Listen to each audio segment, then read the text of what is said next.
See the West Point sweatshirt? I got you. You gotta get rid of your Navy stuff. Just change your wardrobe. Yeah, Keenan's catching the ball for me. That's true.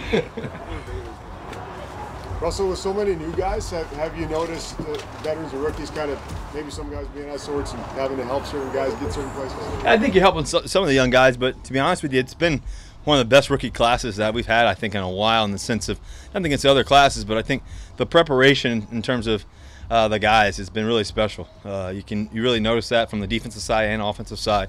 It's been exciting, and I think John and Pete did a great job of picking the guys and making sure that, one, they're very, very talented, but also high character, hard-working guys, and it's across the board. I mean, the meetings, we're rolling in the meetings, and they've caught on extremely well, and the language and everything else. It's a no problem, no issue thing for them. What is it like for you, being out here, knowing that you don't have your guy Doug as a target anymore? Well, yeah, Doug has arguably been one of the best receivers in the National Football League for the past however many years, since he came into the league. I'm glad he was on my team and got to throw to him every day, versus him being on another team. I think the thing about Doug is he was always open. He knew how to create separation. He had this, fire that you didn't see in anybody else, almost in a way. And I think that in terms of his passion, his love for the game, his love for just competing, his love for making plays. I mean, when the game's on the line, he's going to make a play, and so, you're going to miss that for sure. You're going to miss his leadership. You're going to miss his work ethic, a guy who would catch a slant route and run into the house every time at practice. He would practice and play hurt, where other guys would be sitting out. He knew the game. He studied the game. Nobody worked harder than he did. And, he also was a great coach on the field. He really coach the other players, other wideouts, and also me too. So I think, and think about who he is and what he's meant to this organization, what he's meant to undrafted free agents too as well, and the level that he's played at, the execution that he's, played at, the big time plays. There's nobody like Doug Baldwin. So, he's gonna be remembered forever here. And I think across the National Football League for that. You said he would coach you. How so? Well, I think his study in the game, throughout film and his film study, even throughout the games. Hey, Russ, I can do this to this guy. I can, hey, put it here for me. Whatever it may be. And also too, he was the guy that he could get me extra locked in. I'm always locked in, but he's the guy that, hey, he would say one thing and we'd be on the same page. The next thing you know, here we go. The game's on the line. Let's go do it. And you sense that energy. You sense the fire that he had. You sense the belief that he had too as well. So definitely going to miss him and his leadership and that, and his playmaking ability, but also the man that he is too. Is it rare for another teammate a receiver or another teammate to do that on the sideline, to sort of be that guy? Yeah, I mean he's a rare kind. He's one of a kind. So. And hopefully the next guy can step up, but it's hard to follow his role and everything else, but I think that, he showed a lot of guys the way, so that's a great thing for us. What was the funniest thing Doug ever said to you coming back to the huddle after you missed him wide open or something? The funniest thing? He doesn't really talk if you miss him wide open. But I think, I think more than anything else, to be honest with you, is one, Doug always believes he's open, and the funny thing about Doug is he is always open. So I think that's the thing about him that makes him so special. How do you feel about the rest of the group minus him, receiving group? Well, yeah. So obviously we're losing a Pro Bowl All-Pro type player, and Doug Baldwin, what he's been able to do. But Tyler Lockett had a phenomenal year last year. It's his time to step up again. He's going to have to play a major role this year, which he's one of the best receivers in the league, and all the things he can do is separate. I think Keenan being able to step in too as well, in his understanding of the game. He looked great the first day and today, once again. JB, I mean, he knows how to play the game. He's caught a lot of footballs from Arizona in here now, caught a lot of touchdowns and done a lot of great things. He knows how to get open. He creates separation. He's a leader. He's an ultimate professional. So that's what you're looking for in terms of JB. David Moore is another year for him to skyrocket. I mean, you saw what he could do last year. I think for him, it's the consistency and just staying hot, because when he gets hot, he's unstoppable. So we want to get him the ball as much as we can. I think in terms of DK Metcalf coming in, he's a freak of nature. He's a guy who can run as fast as can be. He can go up and get it. He can run all the routes and stuff like that. So it'll be exciting to see, his evolution. I think his work ethic and everything else. The exciting part too is watching the other guys that have come in too. I think there's a lot of other guys. First of all, I want to mention Darbo in terms of his presence too. I forgot to mention him. I think he's had 2 really great practices and been great all training camp. There's a lot of receivers that we have on the list, but I think with Ursula and also Terry too as well, and what he can do, Terry Wright, what he can do.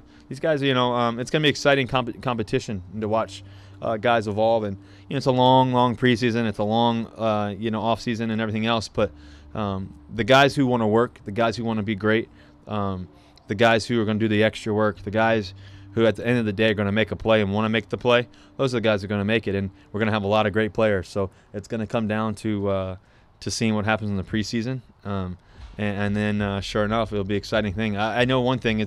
I'm excited to play quarterback here. You got to throw to these guys, and how many guys are going to be able to get open, create separation, and make plays. The day they drafted Jennings and Metcalf, your coach and GM told us they wanted to maximize your long ball accuracy. Is that something you think's been underutilized? I think that it's something that we do really well. And I think we obviously we can throw the ball downfield. Guys can get open, create that separation. I think for guys to be able to attack the ball down the field is key for us. You got guys like David Moore who can go up and get it. A DK, obviously. A guy like Gary Jennings. We haven't been able to see him, unfortunately, but throughout his college tape, he's been able to make a lot of plays down the field. I think that also, too, is what Tyler can do, his separation that he's created, as you guys have seen over the past couple of years. I do think we throw the ball down the field. We're probably one of the best in the league at, making plays down the field. And we want to keep that going, but also be really efficient in the passing game and make plays and hit our short stuff, middle stuff, all in between. But that's one of the things that we excel at, I believe. At this time last year, you had a new coordinator, a new offensive line coach. For you guys to be coming back year 2 with those guys, your offensive line has a lot of continuity. Just how much further along do you feel as an offense? Yeah, I think for year 2 coming in, just the difference and the evolution that we've been able to have, one, you don't have to learn all the terminology and all that stuff. We did a great job of that last year. We were able to be really efficient on offense last year and all the things we were able to do. And now this year, I think with the offensive line, the continuity up front, obviously, big Dwayne on the left side. Once again, another year of his all-pro talent on the left tackle. I think Upati coming in and being an all-pro player in the past and what the things he can do and his knowledge of the game, him being with Coach Solari in the past, I think obviously with JB being center once again, just another great year for him. And then, I think with DJ and Ifedi, those guys being so big and so physical, it's a great thing for us, and that continuity is key. And I think the biggest thing is the terminology, the growth that we've had, the terminology to be able to communicate down the line and all the things we were able to do last year, how much we just continue to just grow and evolve and all the things we were able to do. And now just having another year of that is going to be exciting. Going into year 8 for me, I'm excited about just the growth of where we can go and what we can do and hopefully be unstoppable. What's the next step for you think, from kind of individually to help this team, like kind of that growth and evolution of yourself? I think just continue to find ways to win, whatever it takes. I think, I wake up every morning to win, That's really the thing that I played this game to do, and just continue to find ways to do it. And so whatever I got to do those things, I think obviously clutch situations, continue to try to just make the other team on their heels, and just make them know, hey, we're coming for you. We're going to find a way to win this game. I think also too, just throughout the game, continue to just put pressure on the defense in whatever way we possibly can. I think those things are the things that I can bring to the table even that much more and just continue to just evolve in that area. So I'm excited about that. I'm excited about just being in this offense again, just being here in Seattle again and just trying to win another championship for us. When you look back, 20 years from now on the time you had with Doug here, do you think there's going to be a moment or a play that really stands out? That's a great question, man. We've had so many plays. I'm trying to think, Yeah, I think with Doug, I go back to, was it 2015? I think I go back to the 2015. We threw all those touchdowns in a row. I think he had, 14, 15 touchdowns that year. We just kind of got together and we put it on the onus on us to find a way, and not just us, me and him, but just, you know, hey, let's go be great, you know, and just find a way to do it. And so, sure enough, we got really hot. You know, that was pretty cool. All the things. I mean, there's just so many plays. I mean, I think about, but I think in that time period is when we really, you know, for me and him, we really took it to another level. You know, we were probably the best in the league at that time, just in terms of getting open, him making plays, and you know, he's really special in that way, and he makes it easy on me. So that was a good thing. You guys started 0-2 last year with a new line and new coaches and some new plays, and then obviously got it together. Upon reflection, what was missing early on in the development of the offense? I'm trying to reflect back. I mean, I think that, you know, we went on the road the first, you know, like I said before, I mean, we played 2 tough games on the road. You know, we go to Denver. We really could have won that game. We had the touchdown in the back of the end zone that got called back for a penalty. We had another big play that got called back for a penalty. You know, so there were some plays in there we could have really won that game at Denver on the road. And then the second game, you know, obviously the Bears had a great season. They're a tough team, you know, and going there. We didn't play our best, and then we just clicked. We were able to run the ball physical, moving forward. We were able to execute in our play action game. We were able to make the throws and make the catches and do all the things we wanted to do.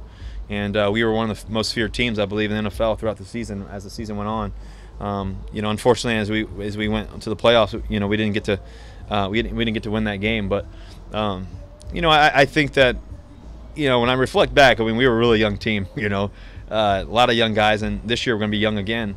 But I think that now everybody's played, everybody's experienced what it's like to win, what it takes to win, all that special sauce, all the special thinking that you have to do, communication that it takes, the passion, the fire, all that it takes to win just one game and then win a lot of games. Now we know what that feels like. We know what that looks like. All those young guys, we've all kind of experienced that, and now, you know, I think that those guys aren't as young anymore because they've played so much. Like I said last year, kind of remind me of when I was a rookie, 2012, learning as much as we could, going as far as we did, and then okay, now it's a new start. And last year doesn't matter, but it is going to help. I'll say that, you know. And so that's the good thing for us going into this year. And so we're going to need a great play out of our young guys, the rookies that we drafted. We're going to need great plays of the guys who do make the team, who are undrafted, and then ultimately the guys who played, who now are, in my opinion, vets because they've had so much experience. It's time for us to take us on another level. So I believe that we have that in this locker room, and we can go as far as we want to go. Was the Super Smash Bros. Your first time meeting Josh? Yeah, it's my first time meeting Josh. That was AKA Cable Thanos. That was cool. We had a good time. We spent probably 2-3 hours just hanging out and playing. And DJ Fluker, JB came over. Some other people came over, and we had a good time. So. You know, JB and DJ are pretty good too. They must be playing all the time, you know. But it was a fun, cool time. Anything else? What would you guess Doug Baldwin does next? Man, you know, I don't want to limit the guy. You know, I don't want to limit him. So it's hard for me to say. I think that I think that he'll definitely do something that's community driven. I would think, you know, just because he loves making a difference and all that. And when I say community driven, I mean in a big way. I think he'll do something really special there. And then I think ultimately the thing that I'm looking forward to the most with Doug, and me and him kind of talked about this a little bit, but just the idea of fatherhood, you know, what that is, and that experience of you know, having a child and just being able to raise kids and everything else is the greatest gift in the world. And so I know he'll be a great dad, a great father. He'll be a great leader in that sense. And so there's so much that he can do business-wise and everything else. He's one of the smartest guys you'll meet. But I think in terms of the impact that he's going to make is, you know, in the community. And I also think with his own personal kids and what they become and who they become and the legacy that they leave because of his. So looking forward to seeing what that looks like. Could you see him as a politician? Yeah, I could see him as a politician. I mean, I think that just when I say politician, I mean, I think, like I said, community driven. I'm not sure if he's going to be actually in politics. I don't know. I mean, but I do definitely see him making a difference in terms of politics. I think that, you know, does he want to be a governor? I don't know. I mean, but I think that could he? Yes, if that's your question, yeah. Thanks, Russ. Thank you guys. Go Hawks. See you guys. Thank you.